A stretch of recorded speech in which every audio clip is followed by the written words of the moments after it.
Do you actually think that the OKC Thunder is going to make it all the way to the Western Conference? Do you think they fear the OKC Thunder having home court?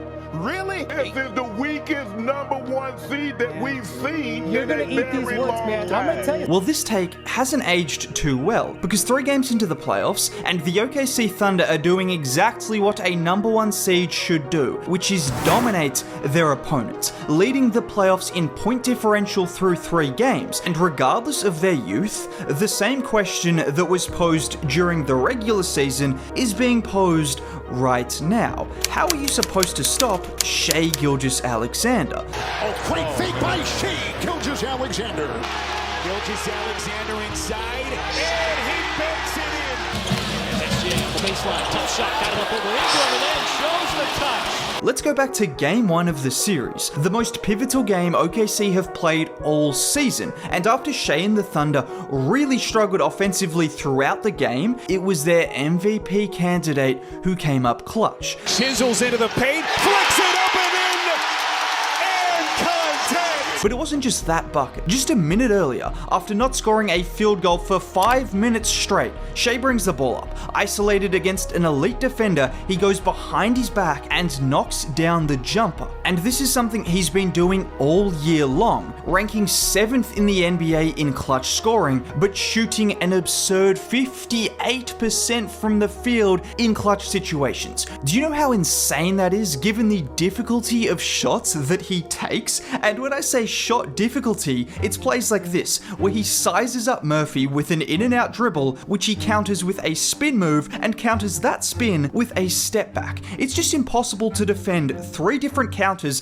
in the space of a second, particularly when you consider his length. You expect this kind of craftiness from a small guard, but when you get it from someone who is the size of a wing, it becomes a legitimate joke. Just look at the ability here against Ingram off the catch, with the quick first step into a lunge forward before stepping back. Shai's ability to accelerate and decelerate in a split second is up there with the best we've ever seen, and I promise you that is anything but hyperbole. Now, when you have the ability to make shots like that, paired with an incredible ability to get downhill and to the rim, you become flat out unguardable. And what I love about Shai's downhill ability isn't just his change of pace or size, but it's also the finishing angles. On this play, Murphy wants to force him further away from the rim to decrease the angle Shai has to work with, but Shai is fine with finishing going damn near horizontal to the basket, and those are the kind of plays he makes consistently that look regular but are anything but. Not to mention all of the finishes he makes that would look like circus shots if we didn't know any better. But this Thunder team is more than just Shai. OKC currently have the best big 3 in the NBA. Yes, a legitimate big 3. I don't care how many points you get from teams like Phoenix or LA, the chemistry and impact of these 3 guys is the best in the NBA. And given it's their first year together, the rest of the league should be terrified. Just take J-Dub for example, who is only averaging 20 points a game in this series and 20 on the year, but he does so on incredible efficiency to go along with good defense and very good playmaking. Like here where he uses the Dort screen to get the switch onto Alvarado and then uses a spin move to get the smaller Alvarado on his back before committing Valanciunas for the easy 2. Or how about his chemistry with Chet in pick and pop situations, which is just impossible to defend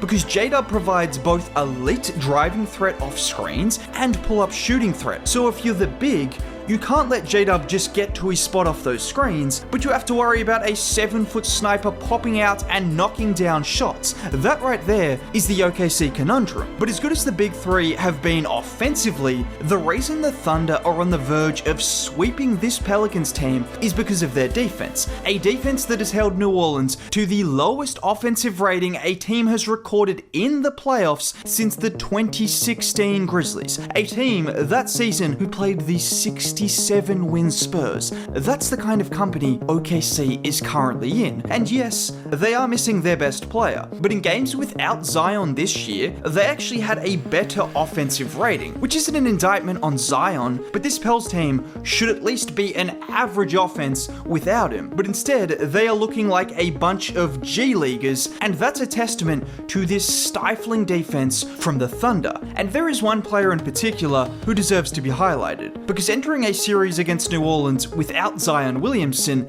everyone knows who the most dangerous Pelicans player was going to be. However, with Lou Dort around, he's been anything but dangerous, and Lou set the tone from the first play of Game 1 against Ingram. Dort knows he doesn't have the height advantage, so he gets into his body, using his strength to push Ingram further away from the basket without fouling and forcing him into a miss. And Dort has consistently made him uncomfortable by doing the early work, using his physicality to keep him from getting to the spots he wants to get to, and also doing a fantastic job at contesting vertically without fouling. Just to put into perspective the job Lou Dort is doing on Ingram, in Ingram's first and only playoff series 2 years ago against an elite Phoenix Suns team, he took them to 6 games, averaging 27, 6 and 6 on really solid efficiency. So far through 3 games, he's averaging 16 and 5 on just 40% from the field. Now, as impressive as Lou Dort has been, the real star of the defense has been the same star of the defense over the entire regular season and now the first 3 games of the playoffs. It's Chet Holmgren. And we need to talk about Chet Holmgren, because the entire season, he's been proving people wrong. People said he couldn't stay healthy. Well, he played 82 games. They also said he wouldn't be able to match the physicality. Well, I think he's done just fine over the course of a regular season where he was the best defender on the 4th best defense in the NBA. And despite all of this, his season has been consistently overlooked because there happens to be another 7-foot alien